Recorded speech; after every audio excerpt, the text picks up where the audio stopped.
Hello and welcome to the Car Sim and Race Driver Show with me, Hugh Hattrick, and my fantastic co-host and commentator, Andrew Marr. Hello. It's good to see you, Andrew. Really good to see you. And well, this is going to be That's it. It's a 10-minute special because we know that our viewers can only kind of take us in for 10 minutes at very most. Maybe just me. I'm sure they can take more of you, but not me. But millennials have got no attention span, something like that. Is that what they're called?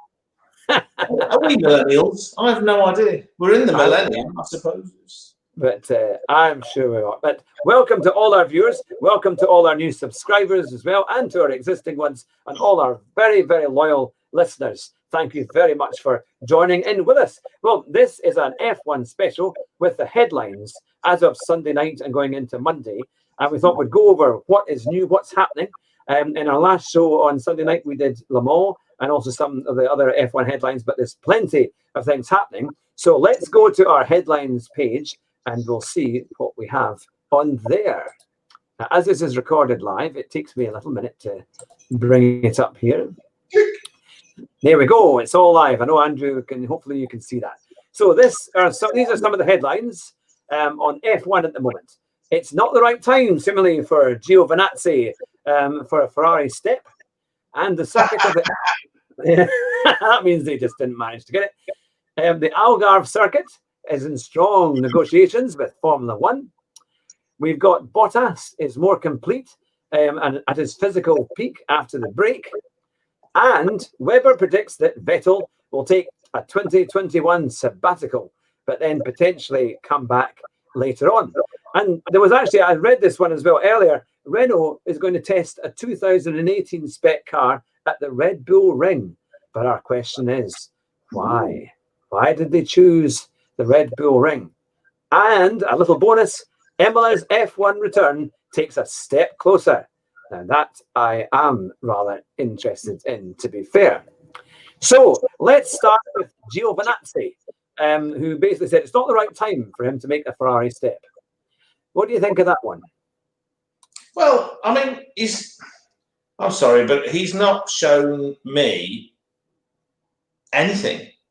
It's just he's there. He's a nice lad. He's had a haircut. He had long hair before. What's there to say about him? He's not set the world on fire. He's had quite a few crashes as well. He's had quite a few crashes. He's certainly underperformed compared with his ancient teammate from Finland. Yeah.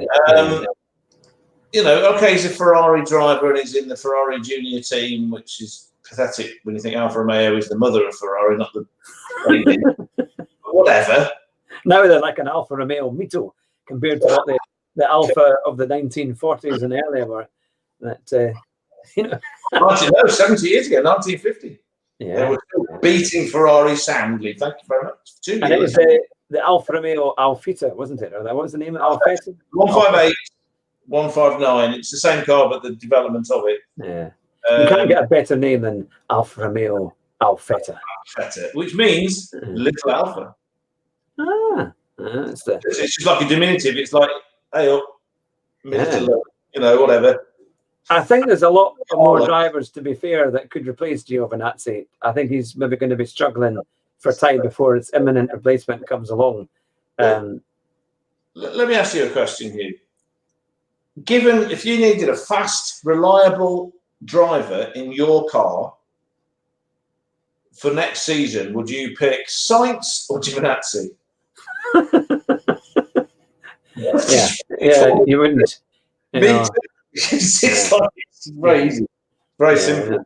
Giovinazzi's, I don't think there's anything particularly wrong with him, but as one of 20 of the fastest drivers in the world, you'd pick Hulkenberg or somebody else. So one who's had experience or anyone else that could do something. Has failed to fully realise his potential. Yeah, even that was better than Giovinazzi because Giovinazzi has, should be going up, and he isn't. He's kind of, because you think 60s Fiat. There hasn't been an awful lot of, certainly in Formula One terms, a lot of really good Italian racing drivers for quite a while, haven't they? It's funny because when you think with Ferrari and all the incredible Italian motorsport heritage, that there would be a lot more pushing through. But we haven't really seen that, and you can. There must be. I'm sure there'll be on drivers rising up the ranks. But it's been a while since we've had a really good one in Formula One. But so. But how many have there been historically? I mean, we've got. If you go back 70 plus years, you're talking the Ascaris, the Farina. They exist. Nuvolari. These were a very long time ago. There are amazing Italian drivers, but if you look in the mix of the ones that are famous because of their performance, they're British, German, Argentinian, Brazilian. Yeah, no, that's it. Americans, the Phil Hills of this world and stuff like this. Yeah, it's funny that, isn't it? That no, that was a thing. Now, we also one of the headlines was that the Algarve racetrack in Portugal is in close negotiations to get an F1 race, and it looks like, because of course, breaking news as we're saying this, Japan has been cancelled, Japanese race at Suzuka. Singapore's been cancelled as well. So Baku. I think Baku as well. So I think we will get the race at Abu Dhabi. I think they're hoping to finish there. But there's going to be plenty of room for other races. So if Portugal got a race, if Imola got a race, all these other ones, it's like going into the old days. It's such a good opportunity for races like, because you're going to mention Imola in a minute, I'm sure. These places that are relatively recent F1 tracks, so safety will be there. Yeah, they've all been FIA qualified. They're all to get a resurgence of their popularity. That'd be great. Yeah. I'd like to see Manicourt come back in France. That's so much better track than that car park. That Tesco's car park. It's not very. Why did they? What did they do? They went along to a local holiday resort and they saw the kiddies go-karts on a painted track out the back and thought, that's what we need. That's what we need. Just get some trolleys, put them in the corner, and it'll look just right. Yeah, I think so. Now, earlier on, we asked a question about the Renault F1 team testing a 2018 spec car at Red Bull. They have to do. They have to. That's what they're allowed. They're called press days or filming days or something like that. I was looking them up earlier. So they've got 100 laps worth of time on promotional tyres with an older spec car. And they're getting, what they're doing is they're getting the drivers back in the car. Some teams have been doing it at Silverstone, places like that. I'm guessing Renault has had the sense to get their driver used to what the next track's going to be. Yes, and also because it's a 2-year-old car, it's not stuck under the regulations, so they're allowed to do as many laps as pretty much as they want. I think 100 laps maximum. But also, it was to do with the quarantine issues, and they were thinking because some of their staff are in France and others are in Britain, it was very hard for them to get to like Silverstone or other tracks to compete and do their testing. So Austria was actually the easiest one because Austria doesn't have any lockdown rules or any quarantine rules. So that was the question. That was the answer that we're looking at. Yeah, that was the thing. Now you might see this little. Sorry. What would I have won? The honor of coming back on the show. There, if you look at my thumbnail, you'll see it's pointing to a picture in the background, which is, of course, of Ayrton Senna and Juan Manuel Fangio. And this is our giveaway wall tile prize. But we have to get to 1,000 subscribers first. And when we do, we will be picking a name out of the hat. And it could be you that could win this. And you could be coming through your letterbox.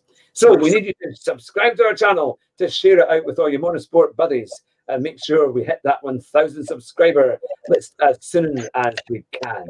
And if we can do it really quickly, there'll be an extra bonanza prize as well. But that will remain hush-hush until we get close to hitting those 1,000 subscribers. So it's a... Will it be an Aston Martin, did you say? No, well, that would be nice. No, I was wondering whether you were going to give the hat away as well.